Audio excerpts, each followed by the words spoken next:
59 years after independence, so much has happened in the various sectors of Nigeria's economy. In the education sector, experts believe that little attention is still being paid by the government to this critical sector. They believe the time has come for policymakers to do more of action than talking. Abimbola Agbebi tells us more. The popular saying that an investment in knowledge pays the best interest may not be the true picture of what has played out in Nigeria's education sector since the advent of informal education in the most populous African country. Current statistics released by UNESCO still place Nigeria as the country that has the highest number of out-of-school children. 13.2 million of them are said to be out there roaming the streets. On the view that there still lies a wide gap between the town and the gown in terms of the quality of the education system in Nigeria, which to a large extent is one major reason employers of labor believe Nigerian graduates are unemployable. School curriculums have been largely faltered. Curriculum that is currently in existence in Nigeria right now is a bit outdated. Like myself, generally, I studied at Yaba College of Technology. I did business management. What we are being taught is still more of past content, things that are really not relevant in this year. It means Nigeria needs to upgrade or step up the content of education for us to meet the standard globally, and that's why some of us who have traveled out of the country really could not meet up the standard over there. We need to start to learn again. The curriculum is terribly faulty because we keep on adjusting the curriculum, running from pillar to post and trying to avoid something and creating more than what we are trying to avoid. For example, now if you say we remove history from our curriculum because we think it's just stating the obvious, but people have to be mentored, people have to be tutored, people have to kind of get inspiration or invoke some people who have lived in the past. Even if somebody can write long essay, by the time it comes to the adaptability, to acumen, to know-how, to aptitude, to reasoning, you can see the shallow nature of the graduates, the level of intellect.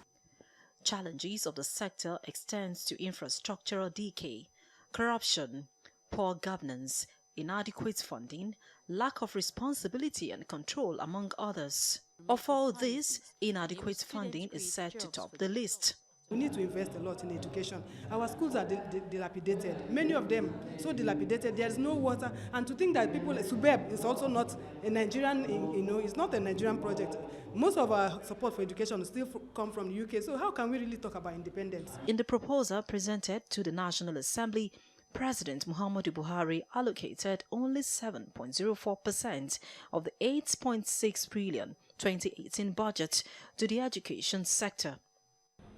While rights activists are not too happy about current realities in the area of funding, some policymakers believe the situation is not entirely bad. We will know that we have not really fared very, very terribly badly, but we could have done better, no doubt about that. But some factors, a lot of factors, some natural, some also human.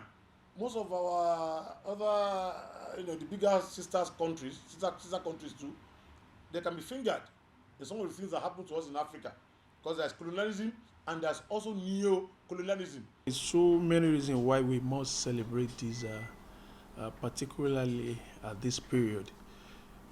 The national policy on education clearly states that universal basic education must be given special attention, and given that, Lagos State in particular has been doing that. Making sure that we give quality or qualitative education using quantitative approach, that is using data, technology, base and all that. In some states of the country, the pictures speak for itself. Most primary and secondary schools, mostly in rural and even in some urban areas, lack a befitting learning environment. Before now, it was not just solely government that was involved in education. Even communities. There were communities that government could not reach, as per infrastructure. But they set up what they call community grammar schools. I don't know how many of us remember that there are There were and there still are community grammar schools started by communities. Government cannot do everything. We shouldn't think that government can do everything. But then government can provide the enabling environment, for that sector to thrive. And they must not pay lip service to budget when it comes to education. Because without sound education, a nation cannot move forward. I tell you today, South Africa got independence because of education. Even America, black people were able to come out to vote because of education. While the list seems endless, some Nigerians are still optimistic about the state of the education sector. For them, Nigeria still has reasons to celebrate, regardless of its many woes. Abimbola Agbibi, TVC News, Lagos.